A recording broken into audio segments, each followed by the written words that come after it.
Hello, everybody. We are here today to talk about the topic of women migrants in the Austrian labor market, and principally about pregnant women, migrant women here in Vienna.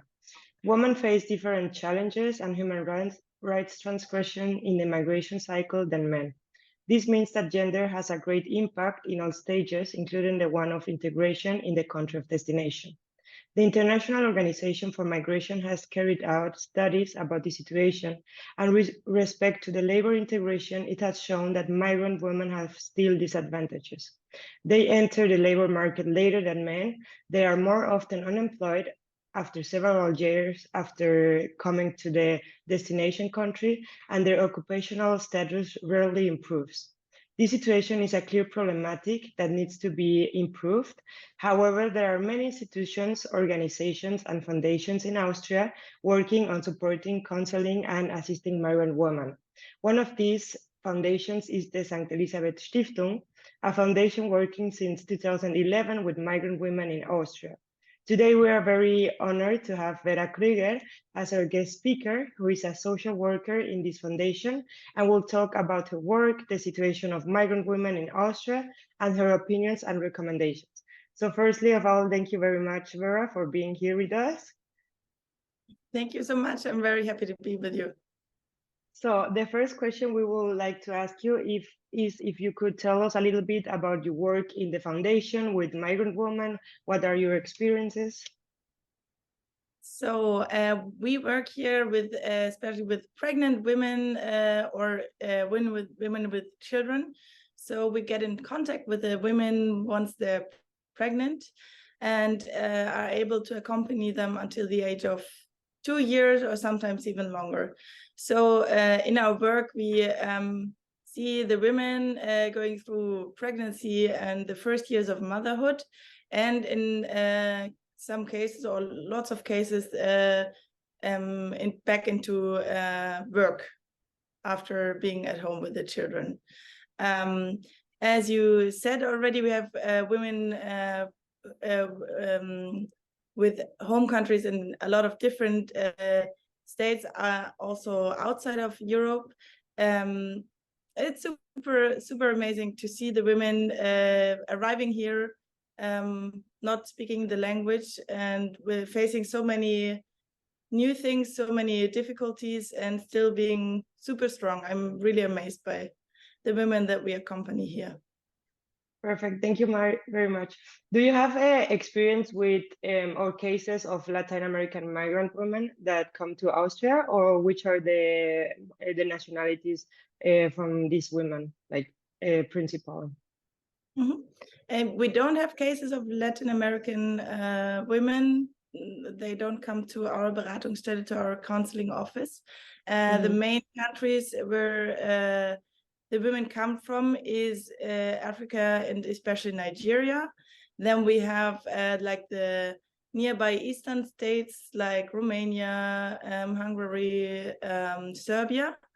And the third majority is Afghanistan, Syria, and then also Chechnya. Okay, super. Very interesting. Thank you. And what do migrant women need to have a working permit in Austria? How does it work so that they can know a little bit about the process or which options they have? So it all depends of course, on the legal status that a person has here. I'll start with the three visa cards where you can't work here or can only work mini jobs. One is the Verfahrenskarte, and it's a green card.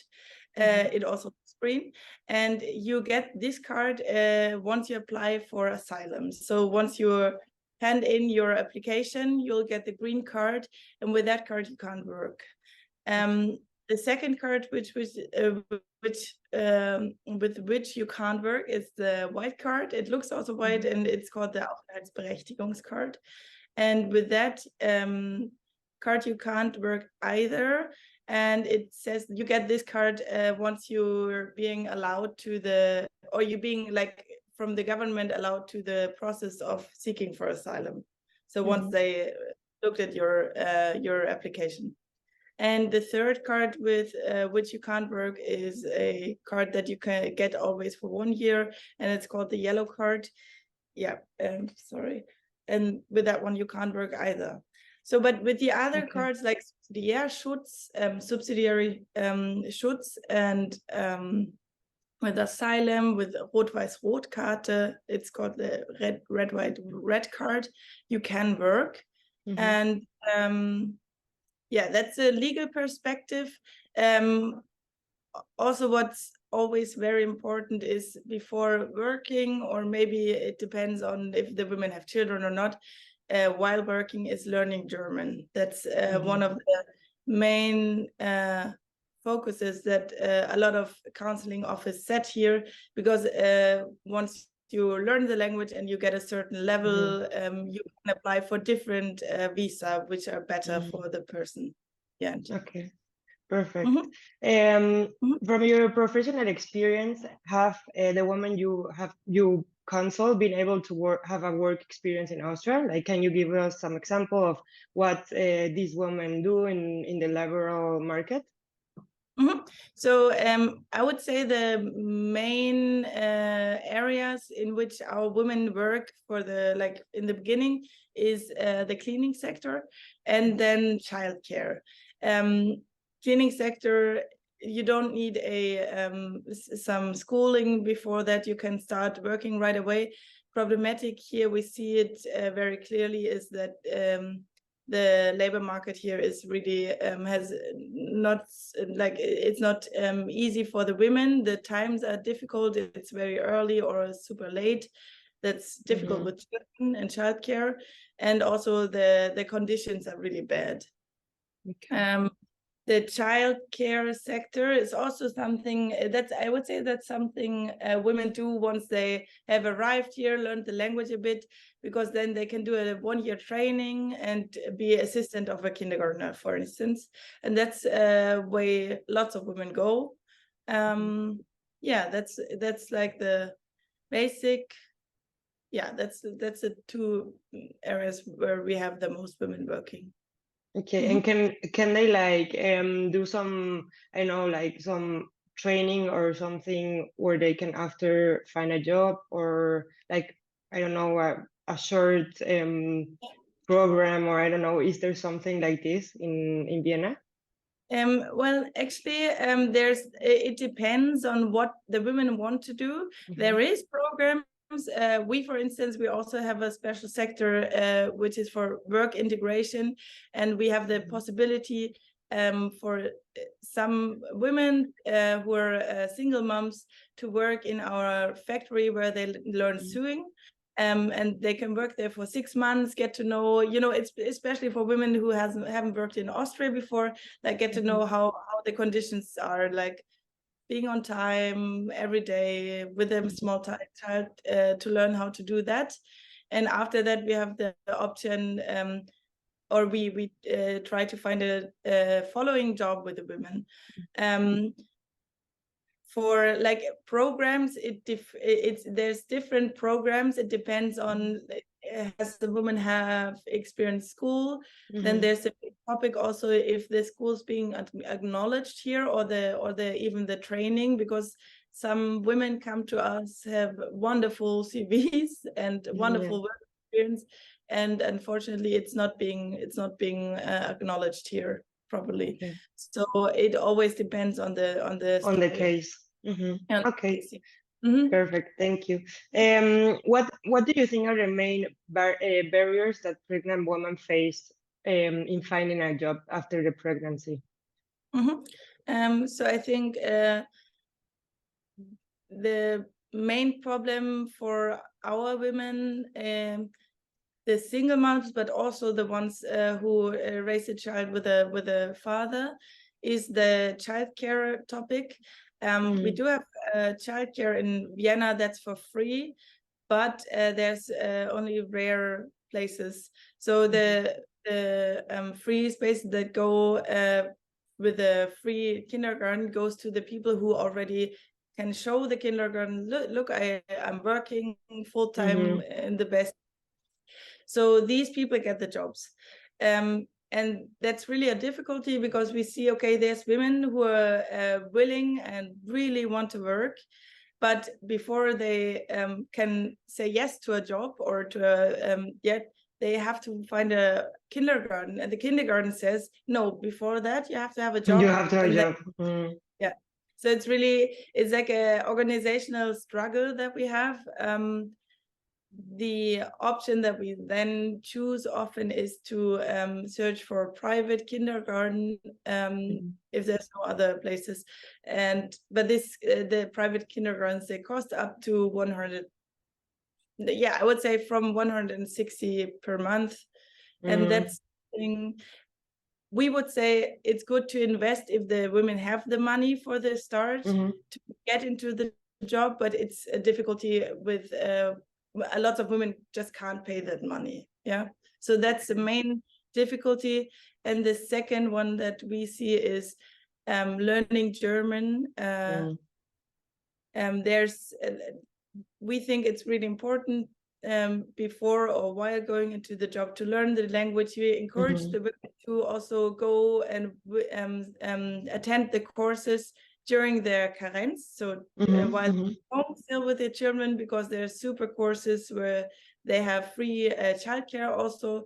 But of course, we see that it's really tough to be a fresh mother and maybe the first child, and then straight going into a course for 3 hours, leaving the kids somewhere else. It's also tough, but we encourage them to do that, because the language is really important.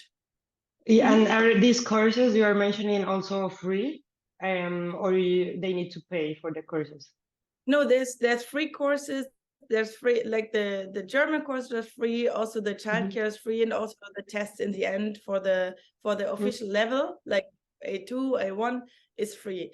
Of course, there's a run on the courses, but actually we managed to find a place for every woman until now, I think. Okay, perfect. That's good to know, because also German, I think it's a tough language to learn, and but it's great that they have the options of attending these courses for free. And that was like related with my next question. That was, which services exist in Austria? And you already mentioned that the daycare centers for single mothers there are, but it's difficult for them to find a place if they don't have a job. Are there other services you know about, I don't know, that migrant women can attend to, or they can use them to their benefit? Well, I think on the one hand, there's just lots of counseling offices, also with certain topics, which are very happy to help, like our counseling office. But then for migrant women, I would especially recommend also the Migrantinnenzentrum, Migrantinnenberatung. They're super also on legal stuff. So once you have an appointment there, you have good advice there on the legal hand. And also they're really keen on getting women to work and stuff like that.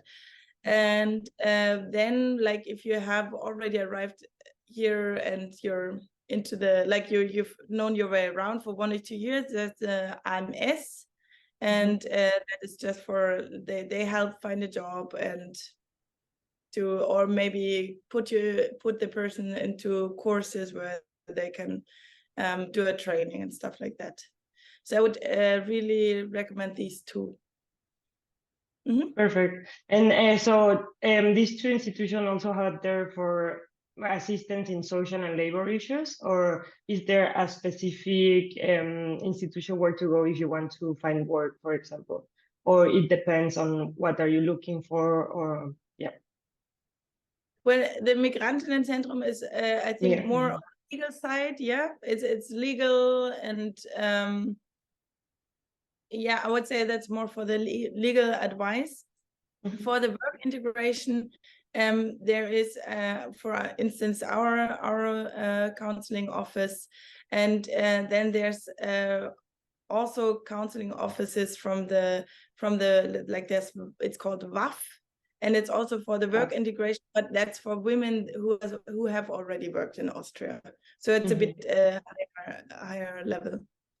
But there's like all small institutions, small counseling office. I think once you go there and tell them, okay, I'm looking for a job, either they help you or they'll connect you to different counseling office where they're specialized and trained on that. Perfect, thank you. What do you think is necessary to support these women so they can be active in the labor market? Or what do you think the state should guarantee more? With which measures should they take to help these women? Because as you said, it's not a it's not an easy path for them. They face a lot of challenges. What would you think it's important? Well, I think the one hand is definitely the kindergarten. There needs to be more free kindergarten spaces for children.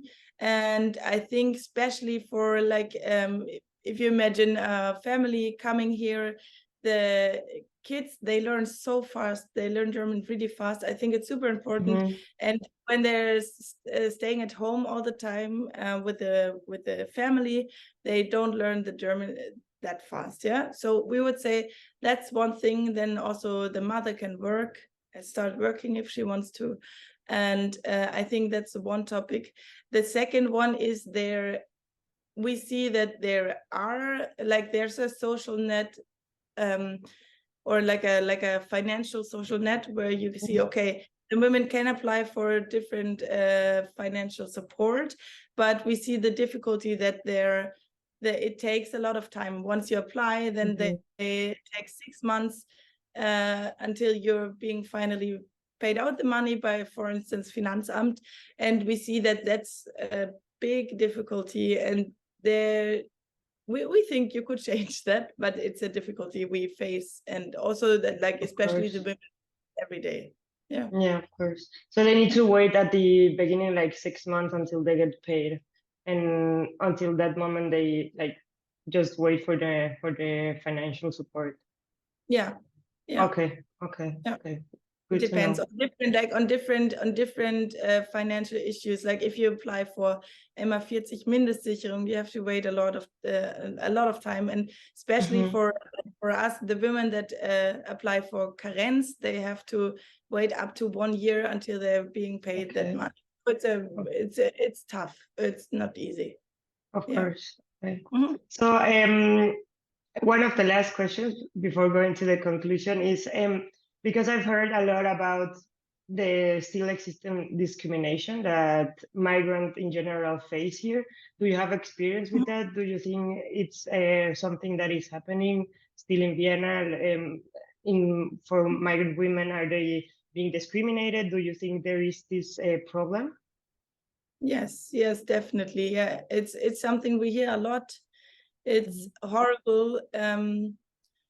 We encourage the women to, if they experience something like that, we encourage to go to Zara, for instance. They're specialized for racism, which women or people have to face every day. And yes, it's really definitely a big problem where, we think there could be more that the government could do about. What's the name? Zara, with Z? Yeah. Okay, perfect. Yeah. So they can, if they face some kind of discrimination or racism, they can go there and file a complaint. Okay. Yeah. Perfect. Yeah. So the last question to conclude this webinar would be, what would you recommend to these migrant women arriving to Austria or to Vienna and are looking for job opportunities to a new life? What would you recommend from your experience? Okay, so I would recommend really going to 1 or 2 different counseling offices to find a person who's accompanying you during this really exciting times, to whom you feel also with whom you feel really comfortable. I think that's super important. Learn German, apply for a German course. That's also super important. And also, I would say it's important to, if you arrive in the country, you don't the people are talking so fast. Maybe you know a little German, maybe you don't. But if you don't understand something, really ask, and also ask more often if you don't understand it. I think it's super important, because also I forget it, that they don't know the system, how it works, and sometimes I'm really happy if a person says, okay, no, I don't understand it, explain it to me please again, because yeah, okay. Perfect. So not to stay like with the doubts, just ask, and Yes. and also to find someone which you feel comfortable with, Yes. that will guide you through the whole process. Yes. Perfect. So thank you very much for your time, for explaining that. I hope also that all women migrants that are seeing this webinar knows that there are people and places, institutions that support them and help them through their process. And also maybe, I don't know, they will go to St. Elisabeth Stiftung to find for some help or counseling. And thank you again very much for your time and for all this wonderful information. Thank you so much. Have a good day.